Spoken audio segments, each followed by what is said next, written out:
اشعار حضرت ابو طالب علیہ السلام۔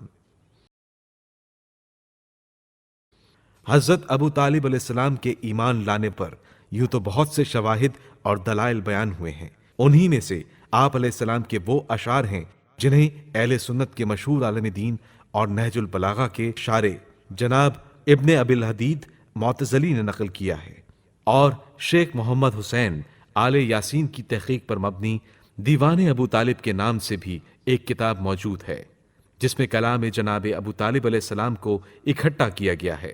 یہاں حضرت ابو طالب علیہ السلام کے کچھ اشعار سامعین اور ناظرین کی خدمت میں نمونے کے طور پر پیش کیے جا رہے ہیں، تاکہ معلوم ہو سکے کہ ایک ایسا شخص جس نے تاریخ بشریت میں سب سے پہلے اللہ کے آخری رسول کی مدح سرائی کی ہو، وہ کیسے غیر مسلمان ہو سکتا ہے۔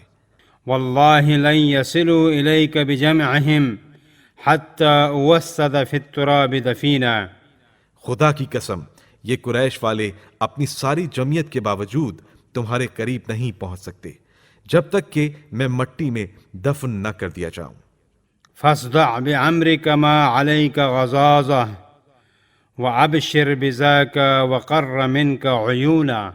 پس تم علانیہ طور پر بے خوف ہو کر تبلیغ اسلام کرو، تم پر کوئی پابندی نہیں ہے، اور تم اس بات سے خوش ہو جاؤ اور اپنی آنکھیں ٹھنڈی کرو۔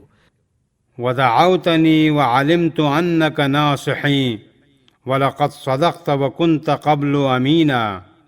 اور تم نے مجھ کو بھی دعوت دی ہے، اور میں جانتا ہوں کہ تم میرے مخلص اور ہمدرد ہو، اور جب تم نے دعوت دی تھی تو تم دعوت دینے میں امین تھے۔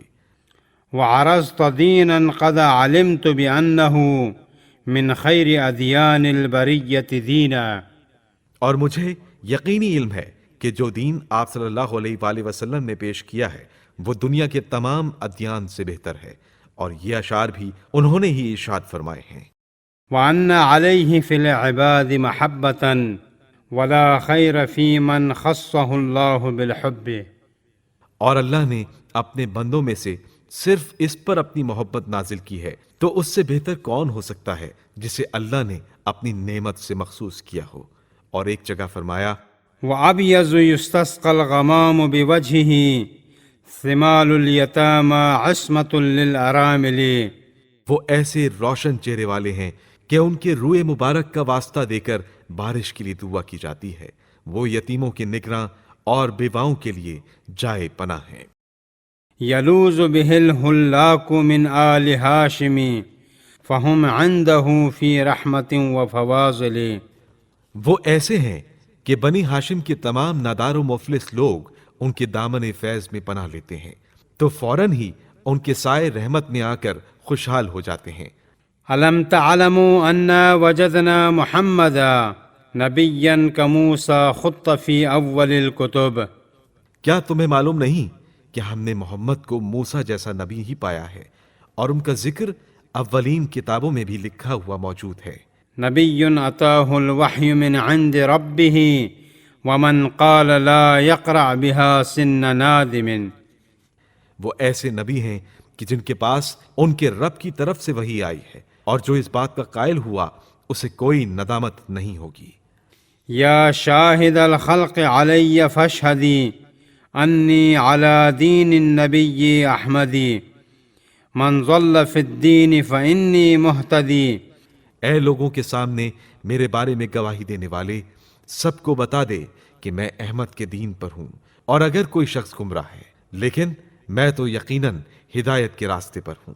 أنت الرسول رسول الله نعلمه عليك نزل من ذي العزة الكتب۔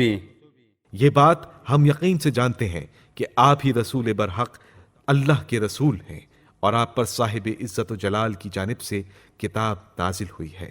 أنت النبي محمد قرم أغر مسود لمسودين أكارم طابوا وطاب المولد نعم الأرومة أصلها عمرو الخصم الأوحد۔ اے محمد تم نبی ہو، عظیم سید، مبارک چہرے والے، سردار ہو، تم نہایت معزز سرداروں کے فرزند ہو جو خود بھی پاکیزہ تھے اور ان کی نسل بھی پاک تھی، اس بہترین خاندان سے ہے جس کے مورث اعلیٰ امر جیسے سخی اور منفرد و ممتاز انسان تھے۔